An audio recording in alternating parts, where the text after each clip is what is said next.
My talk is going to be about music in assisted reproductive center. As you know, when we start with IVF long time ago, we start miming all the situations that is happening in the uterus. We adjust the temperature, we adjust the light, we adjust the carbon dioxide on the lab, we check the volatiles levels, we try to adjust pH and osmolality on the medium. We try to, the commercial brands try to improve a lot the quality of the medium. I remember we started with a medium that we have to change every single time. Now we have this single step medium that we can leave the embryos until day 5.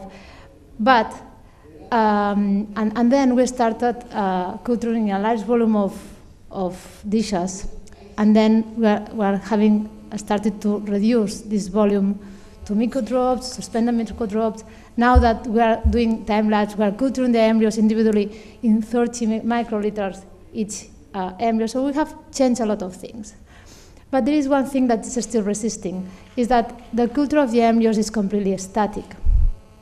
When the embryos metabolize, they discard a lot of toxic components like ammonium or like free radicals.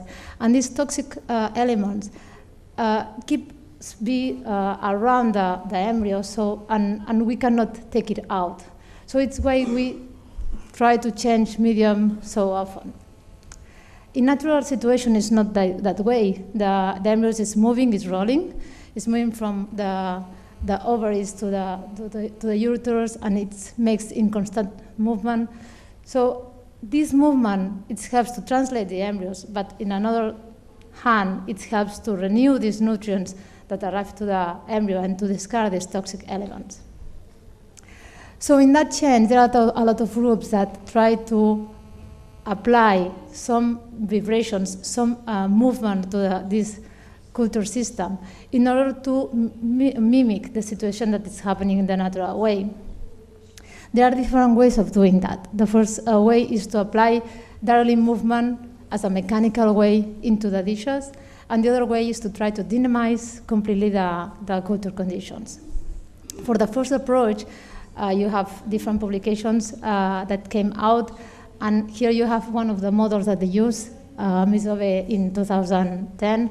It's an equipment that can put inside the incubator, make some vibrations on the dishes, and you can adjust the intensity, and you can program how many times you want to apply these vibrations.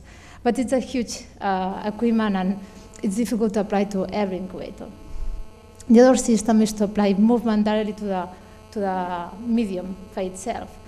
There are different approaches. The first one is to apply these microfunnel tunnels, where you have the embryo that is completely stuck and remains quiet into the wells.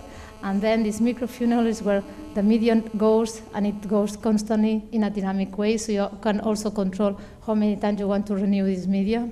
And the other approach is the second one from Hara, is to apply the tethering in the dishes.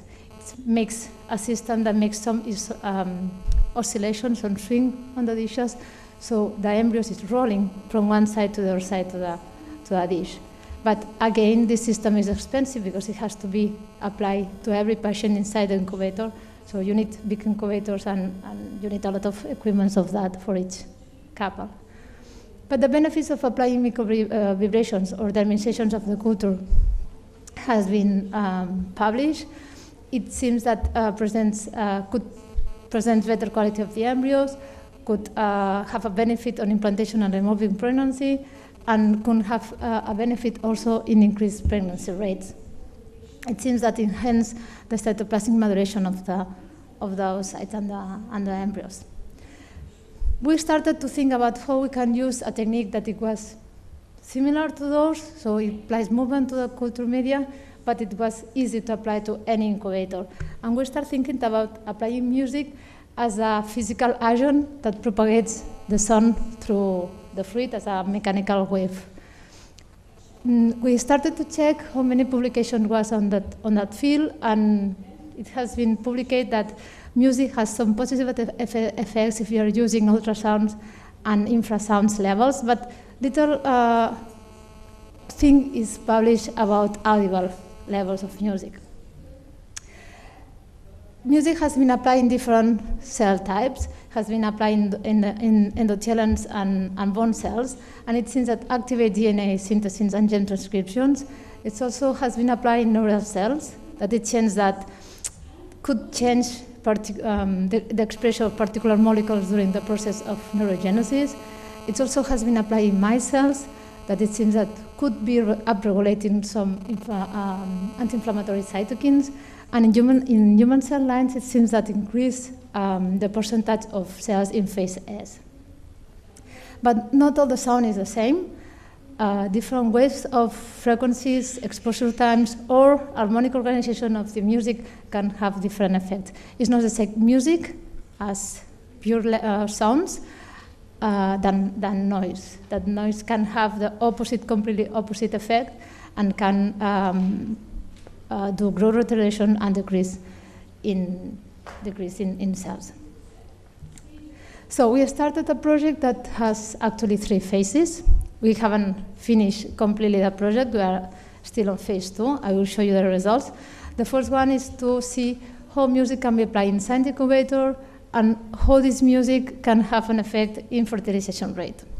The second phase was to check the effect of the music in the quality of the embryo when we culture the embryo until day 5.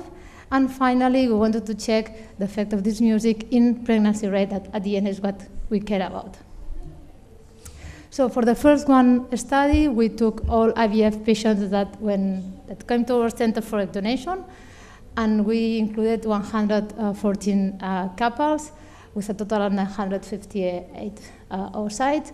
When we recruit the oocyte from one egg donor, we split these oocytes from the same egg donor in 2 different incubators, half of them with music inside, half of them without music. Our system is very easy. I will show you. Is to put an iPod inside the incubator, and we try to check also different kinds of music, because the frequency that the music emits, it's not the same in a classical music, for example, as a pop music that it's very high. So this is the system. It's very, very, very easy. It's to put the iPod inside the incubator, so anyone can put it inside a standard incubator. And in order to check that we are applying the right music and we are creating an effect into the dishes, we hired a company, external company, a laboratory that was specialized in sound measurements. It's called Sound Lab. So these people came to our lab. They analyzed the music that we select for the embryos. They analyzed that this music has pure frequencies, because if you have noise inside the music, can have, as I said, the contrary effect. And then they analyze what is the sound inside the incubator when we put the music, and what's the background noise that the incubator by itself we have, because every incubator can has a noise per itself, depending on how many times, how old is the incubator, you can have more background noise or less. So they measure that, and they take out the pure sound music, that is the levels of the music without the noise. After that, we start the statistical analysis, and we check fertilization rate, and we check the quality of the embryos at day 2 or day 3, because these embryos were cultured only until day 2 or day 3, half of them. And we check for multinucleation, cleavage stage, and a score. Our center has a score that goes from 1 to 10. 1 is the worst one, 10 is the better one. The forcibly transfer embryos are from 7 to 10, and it's based on a lot of parameters of morphology that we have. So the statistical analysis was quite difficult, quite complex. We start with descriptive analysis of variables, and then we use a linear mixed model to check fertilization and embryo quality. And depending of if the variables were qualitative, quantitative, we use one model and another. And we always consider the number of embryos to transfer as a confusion, could be a confusion variable, so we put it into the model because could alter the results. So here you have some values that produce the music. You will see that background noise is quite similar to the classical, but with decibels, it's not the sound is completely, the effect of the sound is exponential, it's not linear. So it's lower than the classical one. But heavy and pop has higher levels than the background noise. So we find out that we had a statistical difference in fertilization rate in the group of music inside the incubator, having an increase of 4.8% of fertilization rate. Here you have the percentage of variation, the increase. Without considering any type of music, without disgregating these three types of music, we had an increase of 4.8. But if we check between both with different kinds of music, we couldn't find a statistical difference between both of them. So it's not that one could be better than the other, it's that the effect that produced, it's the same from the classical to the heavy. So then we check the analysis for the score of the embryos, and we consider the embryos that we consider first choice transfer. So we make two groups. The first one is the embryos over 7 points of the score. The second group is the embryos less than 7 points. That's that second choice transfer or non-viable embryos, and we couldn't find any statistical difference between the score parameters, neither the number of cells, neither the number of multinucleated embryos, depending if the embryos were exposed to music or not music. And finally, we thought about taking also the embryos that we freeze, so the first choice transfer and the second choice transfer embryos, and we couldn't find any difference. So we are thinking about something is happening, this effect of the music is not as discarding all the nutrients that, all the toxic metabolism that the embryo discards, is more than effect that it's, some things happen inside the outside that promotes the fertilization. Because no effect is shown in the percentage of the score of the embryos or the quality of the embryos. So we can conclude that the direct exposure of the human embryos to music has a positive effect in the fertilization rate, increasing the fertilization rate at 4.8%, and it's a very easy methodology to apply to any kind of incubator. So we were happy to see that there is a positive effect, so we started the phase 2 study. The phase 2 was the same, but we changed the incubator. We put all the embryos into time-lapse system, so the kind of incubation is completely different than the standard. We cannot compare results from the previous study because the time-lapse systems, they recover temperature, humidity very, very quick, and it's a different system than the standard incubators. But in that term, what we recruit 130 couples that came to Institute Marqués for egg donation. What we did is we have also two groups. The first group is group A with music inside the embryoscope. It was quite difficult to put inside the embryoscope because if you have seen the embryoscope, the space that you have for that is very small, but we could fix it. And the other group is the group with embryoscope without music inside. We check morphology also, and we check a lot of parameters that we were very interested in. It was morphogenetic analysis of these embryos. So in order to see if probably morphological, they keep looking the same, but there are some changes in genetics of these embryos that can be altered with the music. So, well, you already know the embryoscope. We are taking 7 focus plane images every 10 minutes. And we take into account for morphogenetic analysis all times of cleavage, time 2, time 3, time 4. Time 2 is the time in hours that the embryo wait until cleavage at 2 cells. Time 3 is the same, but what they last to arrive to day 3, and so on. We analyze also the CC2, that's the period between T3 and T2, and S2 is the duration, how many minutes it lasts from cleavage to 3 cells to 4 cells. So there are a lot of parameters that has been reported that can be influenced in a good implantation rate and in a good embryo to be competent for implantation. So we check those parameters also. So the statistical analysis here were very, very complex because we're talking about a lot of parameters to be correlated. We analyzed the music effect, that group 1 with music, group without music, and then we analyzed the 3 types of music also. And depending, as I said before, depending of which kind of parameters we were analyzing, we use one statistical model or another. So here you have the results. If we see the morphologic parameters, we can see one of the parameters that make statistical difference was the numbers of cells at day 2. Here I show you 3 different models: the bivariate model, regression model, and mixed model.